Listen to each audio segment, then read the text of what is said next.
Chhattisgarh express की छत पर चढ़ा बंदर रेलवे को खूब चकाया।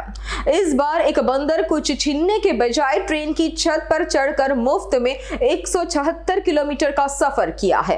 बंदर को ट्रेन की छत से उतारने के लिए ट्रेन को 6 स्टेशनों पर रोका जाता है।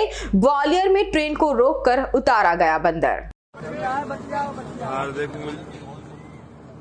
हाँ, ये बंदर जो है राजा की मंडी स्टेशन पे गिर गया था और इसका पैर जो है इसमें फंस गया था। आगरा कैंट स्टेशन पे भी हमने संपर्क करने की कोशिश करी, रेलवे अधिकारी ने संपर्क करने की कोशिश करी, परंतु हमारी जानकारी के अनुसार उनने इस पे कोई वो उठाया नहीं, कोई विकल्प नहीं मिला। आखिर फिर बहुत जनों ने कंप्लेन करनी पड़ी। आखिर अब जाके ये बंदर उधर से निकला है। ये धौलपुर स्टेशन की घटना है। आया